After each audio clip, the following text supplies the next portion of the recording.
Hi friends, welcome to standard expert. இந்த வீடியோவில் பைத்தானோட அந்த டீகெண்டரில் இருக்கிற கேன்வாஸ் விட்ஜெட்டை யூஸ் பண்ணி நம்ம வந்து ஓவல் ஷேப் எப்படி கிரியேட் பண்ணுறது, அப்புறம் ஆர்க் எப்படி கிரியேட் பண்ணுறது அப்படிங்கிறத பற்றி தான் பார்க்க போகிறோம். ஸோ நம்ம அந்த ஓவல் அப்படிங்கிறத யூஸ் பண்ணி நம்ம வந்து ஒரு சர்க்கிள் ஃபார்ம் பண்ணுவோம். அடுத்தது இந்த ஆர்க் அப்படிங்கிறது ஒரு ஹோல் சர்க்கிள் ஆர் எலிப்ஸில் இருக்கிற ஒரு சின்ன பிட்டை மட்டும் நம்ம வந்து ஸ்லைஸ் பண்ணி தனியாக எடுக்கிறது தான் நம்ம வந்து ஆர்க் அப்படின்னு சொல்லுவோம். அதாவது அதில் இருக்க ஒரு பார்ட், அதை தான் நம்ம வந்து ஆர்க் அப்படின்னு சொல்லுவோம். ஸோ இது எல்லாத்தையுமே நம்ம வந்து இந்த பைத்தான் டீகெண்டரை யூஸ் பண்ணி எப்படி கிரியேட் பண்ணுறது அப்படிங்கிறத பற்றி தான் பார்க்க போகிறோம். ஸோ நம்ம ஆல்ரெடி கேன்வாஸ்லாம் கிரியேட் பண்ணி வச்சுட்டோம். ஸோ நம்ம வந்து இப்போ ஃபர்ஸ்ட் வந்து ஒரு ஓவல் ஷேப், அதாவது ஒரு சர்க்கிள் கிரியேட் பண்ணுறேன். ஸோ கிரியேட் ஓவல் ஆஃப் அப்படிங்கிறது தான் நம்மளுக்கு வந்து இது. ஸோ இதில் வந்து ஃபர்ஸ்ட் நீங்கள் வந்து டைரக்ஷன் வந்து கொடுக்கணும். அதாவது நீங்கள் வந்து உங்களோட கோஆர்டினேட் பொசிஷன்ஸ் வந்து கொடுக்கணும். உங்களுக்கு வந்து நீங்கள் வந்து சர்க்கிள் என்ன ரேஞ்சில் கிரியேட் பண்ண போகிறீங்க அப்படிங்கிற அந்த கோஆர்டினேட் பொசிஷன் வந்து கொடுக்கணும். ஃபார் எக்ஸாம்பிள் நான் இங்கே வந்து இப்போ வந்து 100, 100, 200, 200 அப்படி சொல்லி கொடுத்துருக்கேன். ஸோ நான் ஜஸ்ட் ரன் மட்டும் பண்ணுறேன். ஓகே. இப்போ எனக்கு பார்த்தீங்கன்னா, எனக்கு இதில வந்து ஒரு சர்க்கிள் வந்து எனக்கு வந்து ஃபார்ம் ஆயிருக்கு. நான் குடுத்த பொசிஷன வச்சு. நான் குடுத்த கோஆர்டினேட் பொசிஷன வச்சு எனக்கு ஒரு சர்க்கிள் வந்து ஃபார்ம் ஆயிருக்குது. இப்போ நான் இத வந்து எனக்கு வந்து கொஞ்சம் லார்ஜா ஆக்கணும் அப்டின்னா, நான் வந்து என்னோட சைஸ நான் வந்து இன்கிரீஸ் பண்றேன் அப்டின்னா, எனக்கு வந்து இதோட எனக்கு இதோட சைஸ் வந்து எனக்கு வந்து லார்ஜா கிடைக்கும்.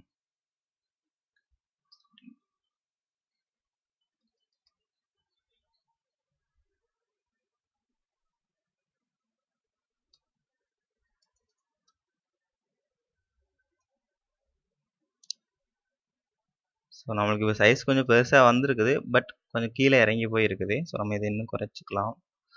ஸோ நம்ம வந்து ஒரு பிளான் பண்ணி நம்மளுக்கு இந்த ரேஞ்சில தான் நம்மளுக்கு வந்து சர்க்கிள் வேணும் அப்படின்னு நம்ம பண்ணோம் அப்படின்னா, நமக்கு வந்து நம்மளுடைய சர்க்கிள் வந்து கரெக்ட்டா வந்து ஃபார்ம் ஆகுற மாரி இருக்கும். ஓகே. இப்போ பார்த்தீங்கன்னா, நம்மளுக்கு வந்து ஓரளவுக்கு ஒரு பார்க்கறதுக்கு நீட்டா வந்து ஒரு சர்க்கிள் வந்து நம்மளுக்கு வந்து டிராவ் ஆயிருக்குது. இப்போ இந்த சர்க்கிள் வந்து நம்ம வந்து டிசைன்லாம் பண்ணணும்னா, மத்த விட்ஜெட்லாம் நம்ம எப்படி பண்றோமோ அதே போல தான். இப்போ நீங்க இதோட விட்த்த இன்கிரீஸ் பண்ணணும் அப்படின்னா, விட்த் அப்படிங்கிறத நீங்க யூஸ் பண்ணிக்கலாம்.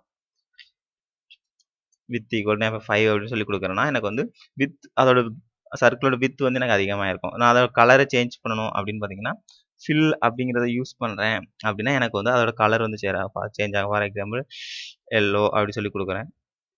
ஸோ இப்போ பார்த்தீங்கன்னா, எனக்கு வந்து கலர் வந்து சேஞ்ச் ஆகுது. அதே போல் நான் வந்து ஸோ இப்படி எ மத்த ஆப்ஜெக்ட்ல நம்ம என்ன பண்ணோமோ, அதே தான் நம்ம வந்து இங்கேயே பண்ண போறோம். ஸோ நான் இங்க இப்போ வந்து இந்த ஃபில் அப்படிங்கிறத நான் எடுத்து விட்டுர்றேன். ஸோ அப்படின்னா நம்ம வந்து ஆர்க் கிரியேட் பண்றதுல கொஞ்சம் தெளிவா இருக்கும்.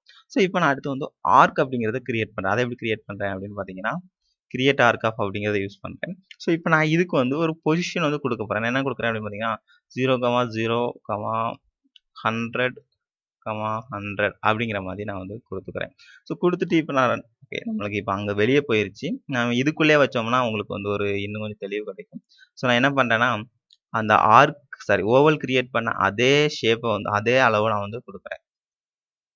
ஓகேங்களா? ஸோ இப்ப எனக்கு பார்த்தீங்கன்னா, நான் வந்து ஒரு சர்க்கிள் கிரியேட் பண்ணியிருக்கிறேன். அந்த சர்க்கிள்ல எனக்கு வந்து ஒரு பார்ட்ட மாதிரி நான் வந்து மார்க் பண்ணியிருக்கிறேன். ஸோ இது வந்து இப்ப எனக்கு வந்து ஒரு ஆர்க்கா வந்து எனக்கு வந்து கிடைச்சிருக்கு. ஸோ இப்போ இந்த சர்க்கிள்ல இருக்கிற ஒரு ஆர்க் தான் எனக்கு வந்து இது. இப்ப நான் இதுல வந்து இதோட டிகிரிய நான் இன்கிரீஸ் பண்ணணும் அப்டின்னா கூட நான் வந்து இதுல வந்து ஸ்டார்ட் அப்டிங்கிற ஒரு ஆப்ஷன் இருக்குது. இந்த ஸ்டார்ட் அப்டிங்கிறத குடுத்தீங்கன்னா, அது எந்த டிகிரில இருந்து உங்களுக்கு வந்து ஸ்டார்ட் ஆகும். இது வந்து ஃபுல்லா டிகிரிய வச்சு வரும். ஸோ நீங்க இவங்க வந்து 0 டிகிரின்னு குடுக்குறீங்கன்னா, உங்களுக்கு அத பொறுத்து அதோட கண்டிஷன் வரும். ஸோ நான் இப்ப 0 டிகிரின்னு குடுத்ததுனால எனக்கு எந்த சேஞ்சஸும் இல்ல. ஸோ 0 டிகிரில இருந்து எது வரைக்கும் எனக்கு எக்ஸ்டெண்ட் ஆகணும் அப்டிங்கிறது ஒரு இது இருக்கு.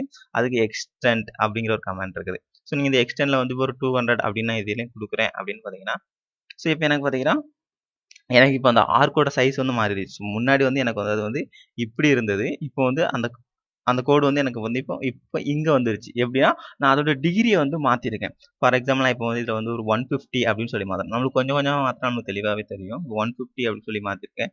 ஸோ இப்ப பார்த்தீங்கன்னா, கொஞ்சம் மேல போயிருக்கு. ஸோ இப்போ வந்து உங்களுக்கு வந்து தெளிவா புரியும். ஸோ 200 அப்டிங்கிறப்போ கீழ வருது.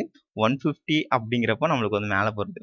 அப்ப நான் இப்போ வந்து இதுல வந்து ஒரு 19 போட்டேன்னா, எனக்கு வந்து ஸோ 90னா நம்மளுக்கு தெரியும். 90னா நம்மளுக்கு என்ன? செங்குத்தா இருக்கும் அப்படிங்கிறது நம்மளுக்கு வந்து தெரியும். ஸோ 90 அப்படிங்கிறது தெளிவா இருக்குது. ஸோ அப்ப நீங்க வந்து இப்போ வந்து உங்களுக்கு வந்து கொஞ்சம் புரியும் அப்படின்னு நினைக்கிறேன். ஸோ இப்போ ஒரு 80 அப்படின்னு சொல்லி குடுக்குறேன். ஸோ 80 குடுத்தப்போ இந்த பக்கம் சாயுது. ஸோ நம்ம வந்து இன்கிரீஸ் பண்ண லெஃப்ட் சைட்ல அந்த லைன் வந்து இதாயிட்டே போகுது. அதே நம்ம வந்து டிக்ரீஸ் பண்ண 90 விட்டு டிக்ரீஸ் பண்ண நம்மளுக்கு வந்து இங்க வந்துட்டே போகுது. ஸோ இப்போ நீங்க இதுல வந்து ஒரு 10 அப்படின்னு சொல்லி குடுக்குறீங்க வச்சுக்கோங்க. நம்மளுக்கு வந்து கோடு எங்க வந்திருக்கும் பார்த்தீங்கன்னா, இங்க வந்துருச்சு. ஸோ இப்போ நீங்க இதுல ஒரு மைனஸ்ல ஒரு வேல்யூ குடுக்குறீங்க அப்படின்னா, நம்மளுக்கு கோடு வந்து எங்கே வந்துருச்சுன்னு பார்த்தீங்கன்னா இங்கே வந்திருக்கும். ஸோ இப்போ -90 அப்படின்னு சொல்லி நீங்கள் கொடுக்குறீங்க அப்படின்னா உங்களுக்கு வந்து அந்த கோடு வந்து அப்படி கீழே வந்திருக்கும். ஸோ இப்படி நீங்கள் வந்து உங்களுடைய அந்த எக்லிப்ஸ் வந்து உங்களுக்கு என்ன ரேஞ்சில் வேணும், எப்படி இருக்கணும் அப்படிங்கிறத வந்து நீங்கள் வந்து இந்த கிரியேட் ஆர்க் அப்படிங்கிறத யூஸ் பண்ணி நீங்கள் வந்து கொடுத்துக்கலாம். ஸோ இதுலேயே நீங்கள் டிசைன் பண்ணால் அந்த வித் அப்படிங்கிறது இருக்குது, ஃபில் அப்படிங்கிறது இருக்குது. எல்லாத்தையும் நீங்கள் வந்து யூஸ் பண்ணி நீங்கள் வந்து பண்ணணும்னா பண்ணிக்கலாம். ஸோ நம்ம இதில் வந்து ஒரு ஃபில் பண்ணி வேணால் காமிச்சிடலாம். fill equal to yellow, fill equal to red. So இப்போ பார்த்தீங்கன்னா நம்மளுக்கு வந்து இப்போ வந்து ஒரு ஆர்க், ஒரு ஓவல் ஷேப் கிரியேட் பண்ணி அந்த ஓவல் ஷேப்பில் ஒரு ஆர்க் வந்து கிரியேட் பண்ணிட்டோம்.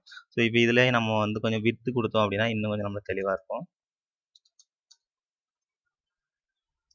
5. ஸோ இப்போ பார்த்தீங்கன்னா இப்போ நம்மளுக்கு தெளிவாகவே ஒரு சர்க்கிள் கிரியேட் பண்ணி அந்த சர்க்கிளில் இருக்கிற ஒரே ஒரு எலிப்ஸ் மட்டும் நம்ம வந்து பாயிண்ட் பண்ணி வச்சிருக்கோம். ஸோ கண்டிப்பாக இப்போ வந்து உங்களுக்கு வந்து இந்த வீடியோ மூலமாக ஒரு சர்க்கிள்னா என்ன, அது எப்படி கிரியேட் பண்ணணும், ஆர்க்கில் வந்து நம்ம வந்து அந்த ஸ்டார்ட் எக்ஸ்டெண்ட் இதெல்லாம் எதுக்கு இருக்குது அப்படிங்கிறது தெளிவாக தெரிஞ்சிருக்கும்னு நினைக்கிறேன்.